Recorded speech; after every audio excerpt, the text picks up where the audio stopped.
सास का कायाकल्प। राधा को अपनी सास से बहुत प्यार था।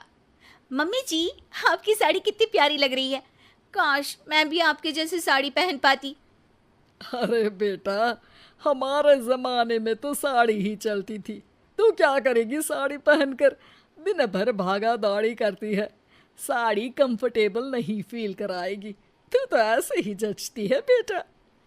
राधा सास को लेकर घूमने जाती, सैर करती और उनसे खूब बातें किया करती थी।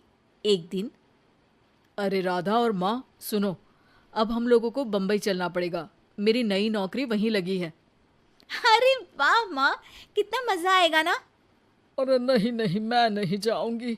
बड़ा शहर, बड़े लोग, मेरा दिल नहीं लगेगा। अरे माँ, मैं हूं ना आपके साथ।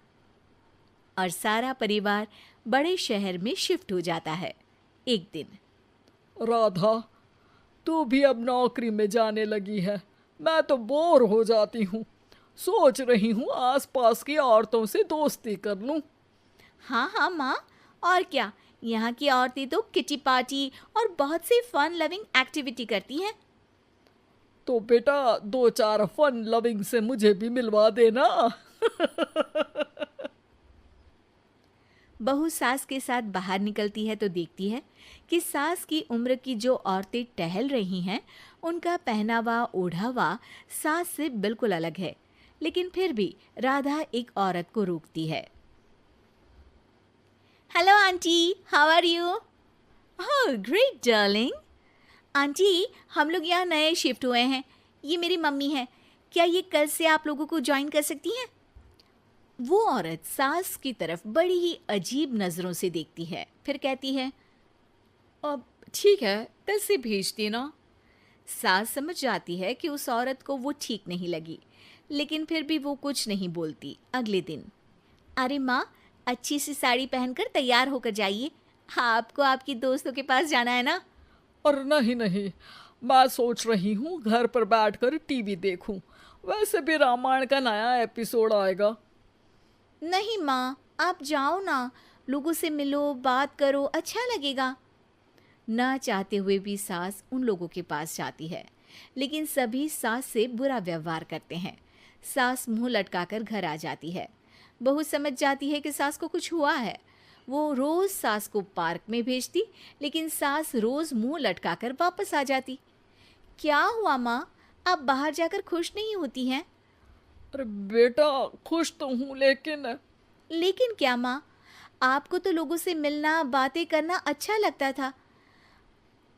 मैं देख रही हूँ कि आजकल आप बाहर से आती हैं तो परेशान सी दिखती हैं। सास कुछ नहीं कहती, अपने कमरे में चली जाती है। अगले दिन राधा चुपके से सास के पीछे पार्क में जाती है। हेलो, कैसे हैं आप लोग? एक औरत मुंह बनाकर साइड हो जाती है।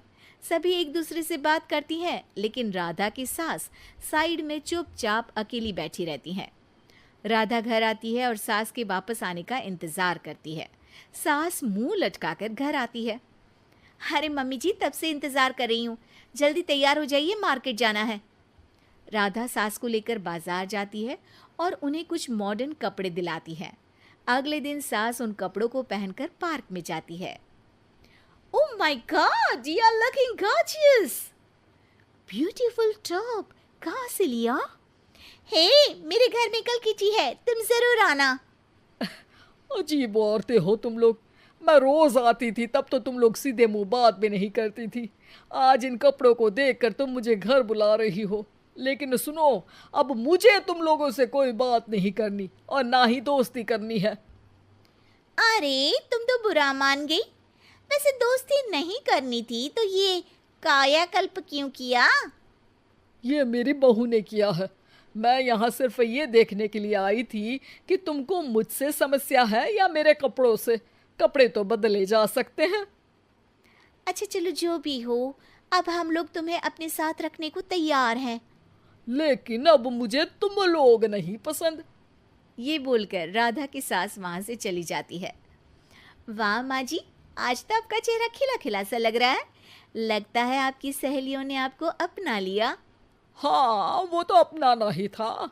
दिखावे वाली जो है वो, मेरे कपड़े बदलते ही उनका दिल बदल गया। लेकिन आज मैं उन्हें मना कर आई, अरे क्यों माँ जी? क्योंकि उन लोगों को मुझसे नहीं मेरे कपड़ों से दोस्ती करनी थी। वैसे मेरे पास तो तू है ना, मेरी प्यारी बहू, मुझे किसी की जरूरत नहीं है। अरे नहीं नहीं माँ जी, आप ऐसा क्यों सोच रही हैं? बेटा ये गलत भी तो नहीं है, जैसा देश वैसा भेष। क्यों? ठीक है ना माँ, अब जब ये हम लोगों का देश है तो क्यों ना हम यहाँ का भेष अपना ले। हाँ हाँ जरूर, मैं तो तैयार हूँ। समय के साथ खुद को बदलने में कोई बुराई नहीं है, लेकिन कहीं नकल के चक्कर में बंदर ना दिखने लगूं। खैर, बहू लग जाती है सास की कायाकल्प।